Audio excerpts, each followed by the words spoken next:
You're listening to the CyberWire Network, powered by N2K.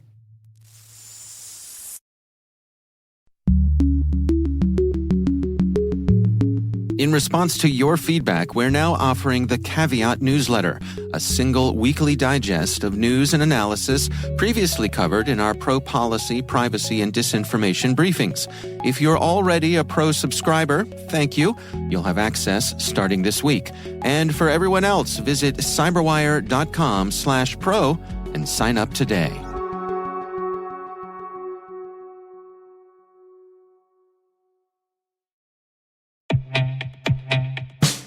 Introducing ArcSight Intelligence by OpenText, an enterprise behavior analytics solution. Intelligence repurposes data you're probably already collecting to uncover patterns of behavior missed by other UBA offerings. With its powerful, unsupervised machine learning models trained continuously and exclusively on your data, Intelligence is your ally in detecting insider threats and novel attacks. No rules to maintain or thresholds to update, just context-rich threat hunting leads. Learn more about ArcSight Intelligence by visiting arcsight.com/cyberwire.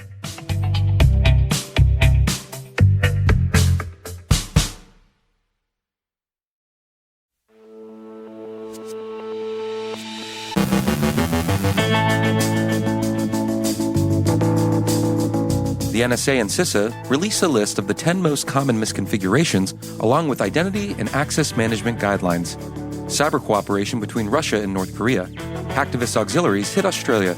Hacktivists and hacktivist auxiliaries scorn the application of international humanitarian law. The direction of Russian cyber operations. Dave Bittner speaks with Andrea Little Limbago from Interos to discuss geopolitics, cyber, and the C-suite. Rick Howard talks with John Hultquist, Chief Analyst at Mandiant, at the mWISE 2023 Cybersecurity Conference about cyber threat intelligence. And finally, adventures in catphishing.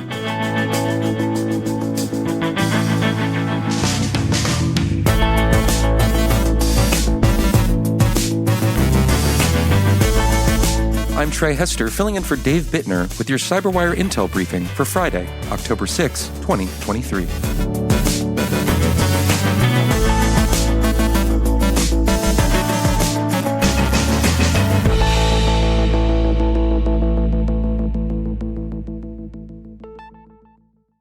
We begin with some advice for organizations on staying secure. First, the U.S. Cybersecurity and Infrastructure Security Agency and the National Security Agency released a list of the 10 most common and troublesome misconfigurations as gleaned from NSA and CISA Red and Blue Team assessments, as well as through the activities of NSA and CISA hunt and incident response teams. The report points to default configurations of software and applications, improper separation of user administration privilege, and insufficient internal network monitoring as key areas of concern, among other common security failures. The report includes an extensive account on the consequences of misconfiguration and also guidance on how to configure systems so as to avoid them. And CISA and NSA have also released guidance on addressing challenges related to identity and access management, NextGov reports. The guidance focuses on technology gaps that limit the adoption and secure employment of multi-factor authentication and single sign-on technologies within organizations. Microsoft has published its In Defense report for 2023, finding that the following basic security hygiene practices, such as implementing multi-factor authentication, can prevent 99% of attacks. The report notes, quote, "A threat and risk-free environment is defined as an environment protected by proactive measures through tools and technologies to prevent ransomware. These include malware detection, endpoint detection and response, vulnerability management, security operations center enablement, the forced blocking of unhealthy devices, and brute force protection for operating systems." The researchers also found that human-operated ransomware attacks have increased by 200% since September 2022, and between 80 and 90% of these attacks originated from unmanaged devices. Lockbit was the most common human-operated ransomware strain in 2023. The report adds that ransomware operators are also increasingly exploiting vulnerabilities and less common software, making it more difficult to predict and defend against their attacks. In full disclosure, we note that Microsoft is a CyberWire partner. NSO Group's Pegasus Intercept tool has attracted the most public attention, but one of its competitors in the spyware market, Predator, may have seen even wider and potentially more disrupting distribution. The EIC reports that European companies have been funding and selling cyber surveillance tools to dictators for more than a decade, with the passive complicity of many European governments.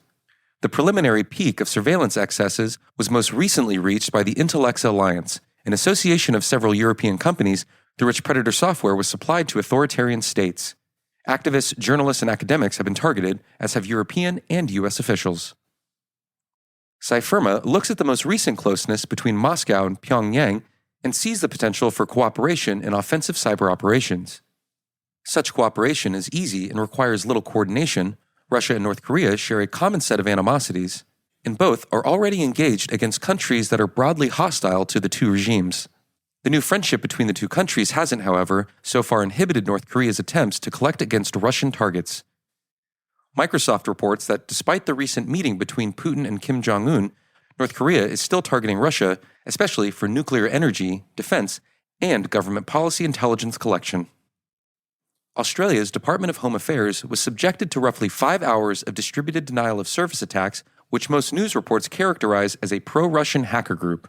Cyberdaily.au attributes the action to No-Name 057. The Hacktivist auxiliary explained its purpose as retaliation for Australia's decision to send Slinger anti-drone technology to Ukraine. A post in No Name's Telegram channel said, quote, "A state from the distant mainland of Australia decided to keep up with the global Russophobic trend and announced the transfer of the Slinger drone killer system to Kyiv. The affected sites have now returned to normal operation." An essay published by two officials of the International Committee of the Red Cross, in which they outline the extension of international humanitarian law to cyberspace, has been rejected contemptuously by hacktivists on both sides of Russia's war against Ukraine, according to the record. Their reasoning, whatever their commitment, is essentially the same. The rejection was especially sharp from Ukrainian hacktivist groups and Belarusian dissidents.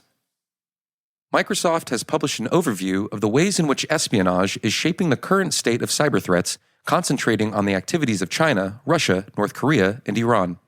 Of Russia, the report says, quote, "Russian intelligence agencies have refocused their cyber attacks on espionage activity in support of their war against Ukraine, while continuing destructive cyber attacks in Ukraine and broader espionage efforts." End quote.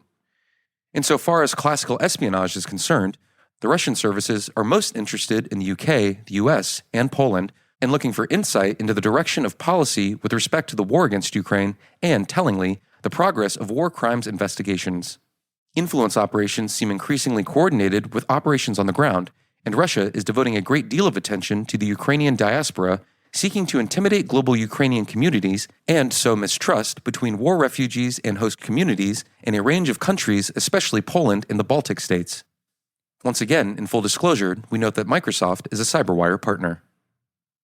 And finally, Avast has discovered a romance scam that's using a tool the researchers are calling LoveGPT, which provides vast functionality over several different dating platforms, providing the capability to create fake accounts, interact with victims, bypass CAPTCHA, anonymize the access using proxies, browser anonymization tools, and more. The threat actor behind the campaign is also using ChatGPT to craft more convincing messages. LoveGPT's developer appears to be based in Vietnam and has been working on different versions of the tool for the last decade. The developer added ChatGPT functionality to the tool earlier this year. The primary focus of this tool is to create fake profiles on several dating platforms and to store and scrape data from the interactions with the platform's users, including their profile pictures, profile body text, and communications. And just a heads up for CyberWire listeners, we'll be taking Monday off for the U.S. federal holiday of Indigenous Persons Day. And Dave Bittner will be back on the mic Tuesday. And if you're as lucky as we are, please enjoy the long weekend.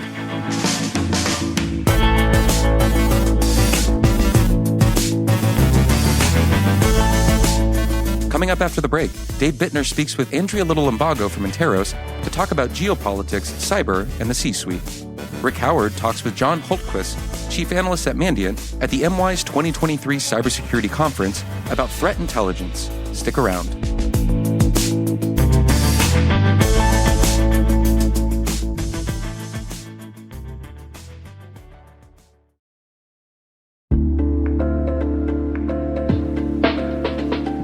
When was the last time you thought about how much of your information is on the web and who has it? If it's been a while, I just reminded you that it is a lot, and a lot of companies have it. Everything we do these days offers up a little more information to be collected, from paying bills to posting on social media. And all of that information is bought and sold constantly to data brokers and other third parties who likely don't have your interests in mind. Don't wait for your personal information to be sold to the highest bidder. Use Delete Me to remove your personal data that is out there for sale and protect yourself and your family against risks like identity theft, phishing scams, and doxing. Listeners can receive 20% off when you visit joindeleteme.com/cyberwire and use promo code CyberWire. That's joindeleteme.com/cyberwire, promo code CyberWire for 20% off when you join.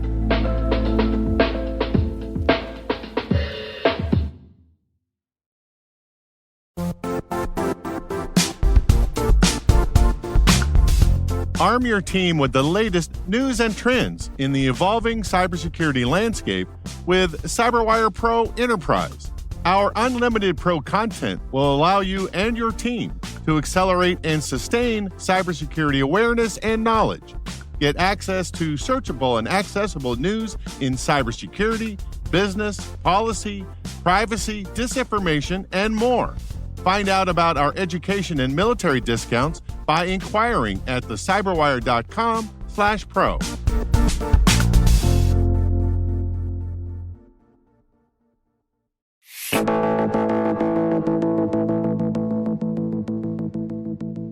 A couple of weeks ago, Mandiant, now part of Google Cloud, hosted the mWISE Cyber Threat Intelligence Security Conference at the Washington, D.C. Convention Center. I ran into an old friend of mine, John Hultquist.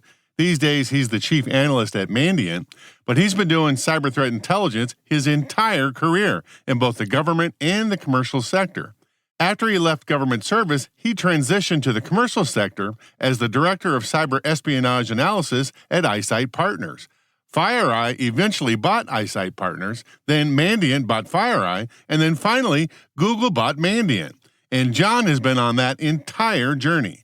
Let's just say that he knows where all the skeletons are buried.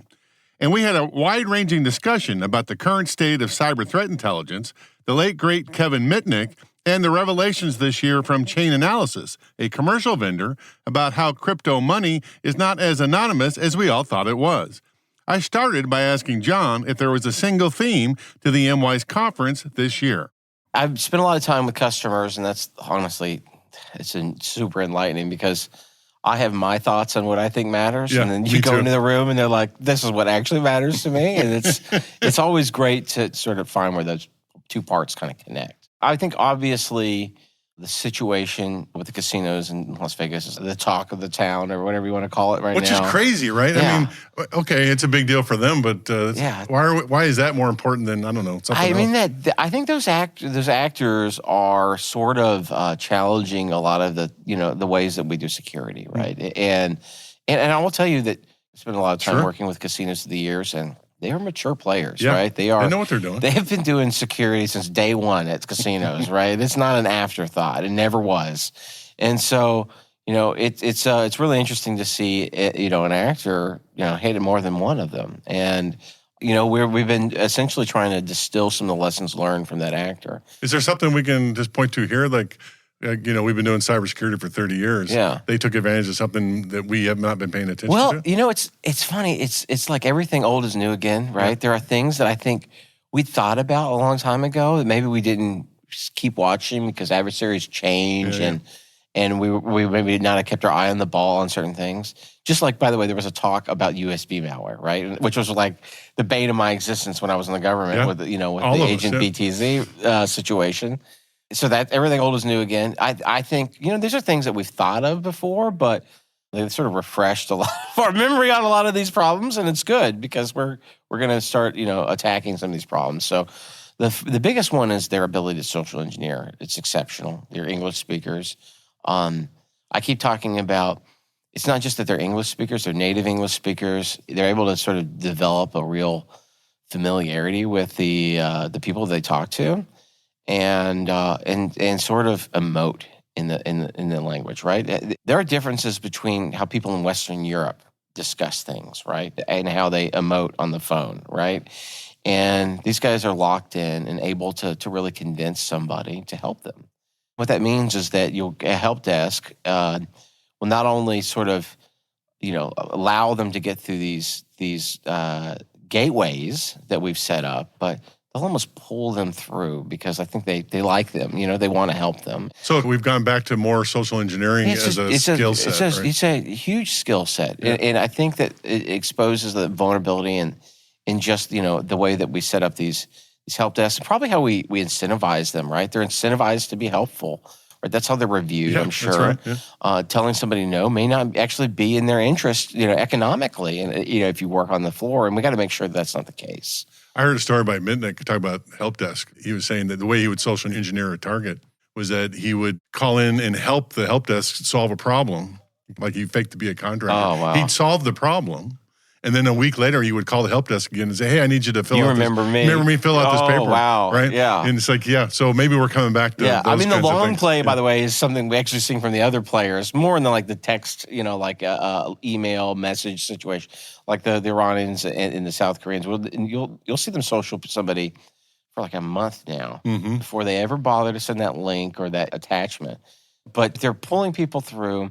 They're hitting these business process outsourcers that are like third parties that manage a lot of our data.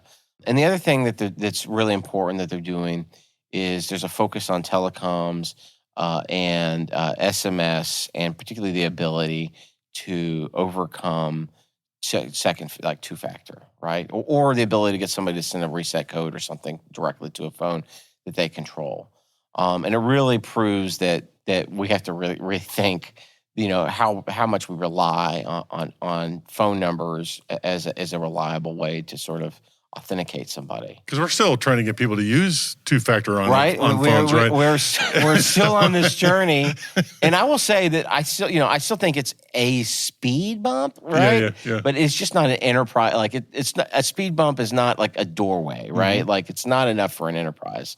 Maybe for certain things, it's enough, but. If you are trying to protect an enterprise, it's probably not going to. It probably won't do it. So you're on this panel at the mWISE conference. Okay, it's called Cyber Intelligence in a Rapidly Changing World, and some big time luminaries on that panel. I'm not saying you are, but other people. There are other people there. Right. Yeah. We had some really interesting people on the panel who had spent a lot of time looking at crime from various aspects. Jackie from Chainalysis, I thought, had a really interesting. Sort of view into the problem. She looks at the blockchain and she watches a lot of this movement.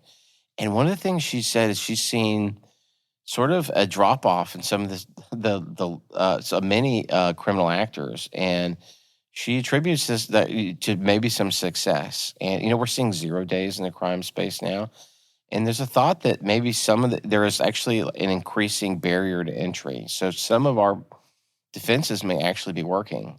So that's why we're talking about innovations here, right? Or new problems instead of talking about, it's the same old thing we've seen 1,000 times. We're actually talking about 0 days and new ways to social engineer, and people are feeding the second factor things, and that's good. That means that some of the things that we're doing may actually be working, which you never, ever hear in this business. Well, right? You said Jackie's from Chainalysis. I heard about Chainalysis from Andy Greenberg's book, Traces in the Dark. Yeah. And up until that point, I think most of us thought that, blockchain was anonymous. I mean, we knew it probably could be broken, but they blew that idea completely out of the water. It's a right? really strange concept, because I think it was the first thing you heard about blockchain is that it would be anonymous, and that doesn't seem to be the case at all. Well, I mean, if you look at the design specs, it's supposed to be transparent. Yeah, it's a transparent ledger. It's the opposite, right? It's a transparent measure, and it's given us a tremendous amount of insight into a lot of adversaries, not just the criminals. Well,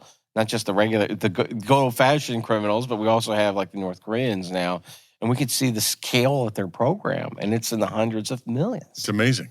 Yeah. And it's going right into a nuclear weapons program. I think you and I are in the wrong biz, okay? Clearly. Yeah. That's Rick Howard and John Hultquist speaking at the mWISE 2023 Cybersecurity Conference.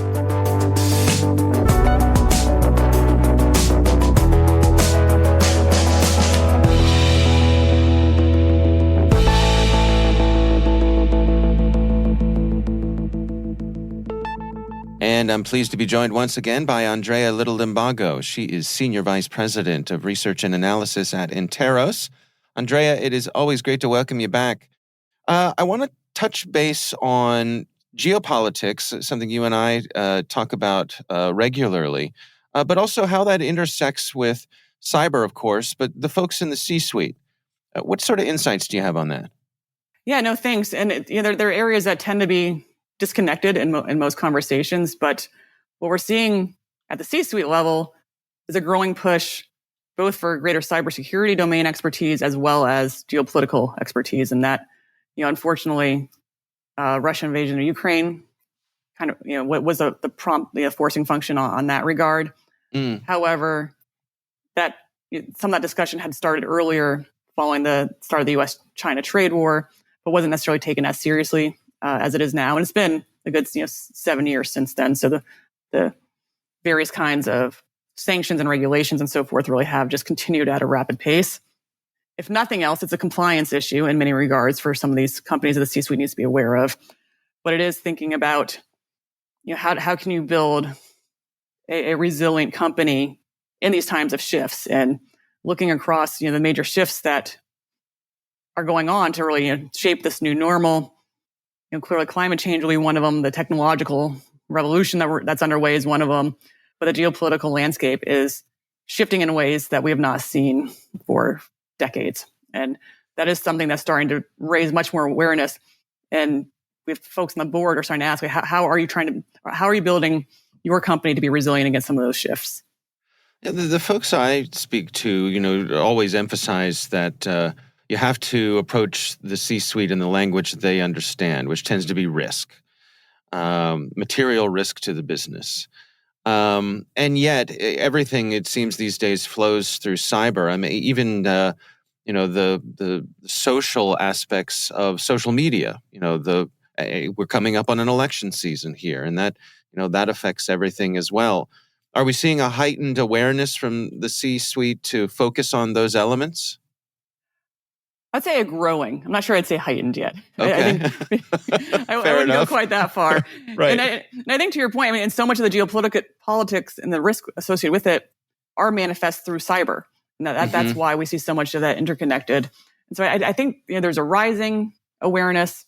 I think the World Economic Forum did their findings from earlier this year, that they did a polling of a bunch of executives, and their best estimate was that there will be some sort of catastrophic cyber event in the next 2 years that is geopolitically motivated. And take that with a grain of salt, but it just shows that there is a heightened awareness at a minimum. Whether they're actually doing something is a little bit different about it. But the connectivity between geopolitics and cybersecurity, and then that having an impact on the businesses, is something that just is growing in awareness. Those are questions that are starting to pop up. We're hearing them a whole lot more. And so we're starting to see some shifts in that regard. And I think what's interesting, and you mentioned social media, and that's, you almost think about that as being like the front end risks that we see, like social media and some of the information and the various kind of, we've seen disinformation campaigns target companies already numerous times. So that's one component of it, and the data security. And then some of the back end risks could be the hardware that we're seeing right now that's being in the companies. And there's actually a really good book along the lines that separates it by front end risks and back end risks for cyber and geopolitics. That it's called The Wires of War by Jacob Hellberg, that I would recommend. And I really like that framing, because it is sort of the software risk and then the hardware risk, and then the data that goes along with it. And I don't think many companies are thinking about it that way quite yet. And compliance is forcing some of them to, when you have something like Huawei technology that is not allowed to be within your infrastructure. That's a forcing function on the hardware side. And then even some of the software apps, but even just data security, data privacy laws are forcing as well. But I think it still is really nascent, I think, when it's getting into business discussions. Well, and we're seeing, shifts of emphasis on bringing some core manufacturing back to the United States, chip manufacturing, things like that. But then in the next breath, you hear the folks leading that effort saying, well, we don't have enough people here who are trained. And so it's going to take us longer than we thought it would. Strong geopolitical implications there. No, it's huge. I was just reading, I think the other day, that the Taiwan Semiconductor Manufacturing, the biggest semiconductor company, was building a plant in Arizona, and then it's getting delayed for that reason, for inability to find all the labor that they need. So there are, it's one of those things. It's way easier said than done, but we are seeing the companies shift in that regard. But we're also, it's interesting. I'm also seeing in some cases, out of governments or corporate executives, talking about the risk on one side, and then in a different forum talking about how they're reinvesting, say in China, and growing a labor force, or growing a new plant there. And so it's very hard to see. You can't have it both ways. And I think some companies are trying to have it both ways right now because they've been able to. And that's, especially in the area of supply chains, they've grown globally absent any thought about geopolitics. That's how that was globalization as it expanded over the last few decades. Really didn't take geopolitics into consideration, and now it has to. So it's a big mindset shift that I think is slowly coming around. And for sure, some industries are thinking about it a lot more than others. Yeah, I just think in my day-to-day life, I mean, for all of us, the number of items, consumer items, our mobile devices, our televisions, everything that comes through China. And so you think about a company like Apple, who we all rely on, for even if you don't have an Apple device, someone who does. They can't just pivot and find another manufacturer with the scale and precision and all the things that they've come to expect that China can provide. Yeah, no, I agreed. And then even if going down to the materials that go into those technologies, the critical minerals, that's really becoming another area of discussion and dispute between China and, say, Australia, the US, European countries. And so that also becomes another area of concern, is where, if we're trying to decouple, where do you get the critical minerals needed to create the technologies? Where do you suppose we're headed here? Are we on a trajectory of, for the short term, increased tension, or are we at some sort of equilibrium? Where do you suppose we are? Honestly, I think a lot of it depends. I mean, we're at a new equilibrium for sure, following Russia's invasion of Ukraine. But with regard to China, so much depends on what China does towards Taiwan. I think we're at an equilibrium right now for the level of tensions. They're higher than they were several years ago. I don't foresee any rethinking of the sanctions on their major tech companies and their AI companies and so forth. There's the unethical labor conditions that they have also impacts the regulations of their companies. And I don't see that going away or us shifting policy. I've actually heard recently a couple of Congress folks calling for rethinking some of the policies towards China, but I just can't imagine that happening. Just given the wide scale IP theft, and we keep finding, there seems to be some new data breach linked back to China. So I can't imagine that happening anytime soon. But really the unknown is China's behavior towards Taiwan. And that, for many people, has always been like, oh, that's a distant future. I think more, and the government for sure is planning for that more now. And I think many of the companies are starting to think that what would happen then. I think Russia invading Ukraine was a forcing function on that. But I think some of the other aspects of U.S.-China relations have further raised the concern. Yeah. All right. Interesting times. Andrea Little Limbago, thanks so much for joining us.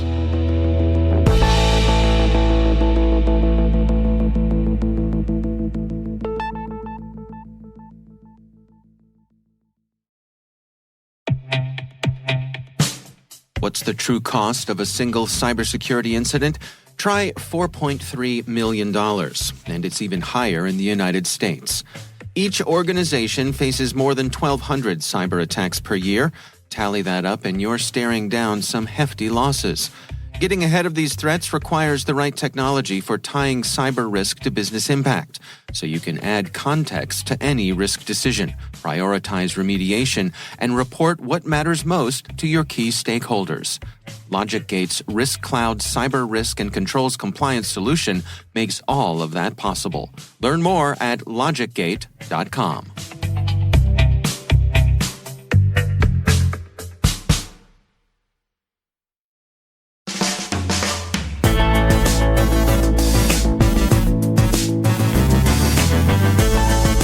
And that's the CyberWire. For links to all of today's stories, check out our daily briefing at thecyberwire.com. Don't forget to check out this weekend's edition of Research Saturday, where Dave Bittner sits down with Deepan Desai from Zscaler to take a look into Ducktail. We'd love to know what you think of this podcast. You can email us at cyberwire@n2k.com. Your feedback helps us ensure we're delivering the information and insights that help keep you a step ahead in the rapidly changing world of cybersecurity. This episode was produced by Liz Irvin and senior producer Jennifer Eiben. Our mixer is me, with original music by Elliot Peltzman. The show is written by our editorial staff. Our executive editor is Peter Kilpe, and I'm Trey Hester, filling in for Dave Bittner. Thanks for listening. We'll see you back here next week.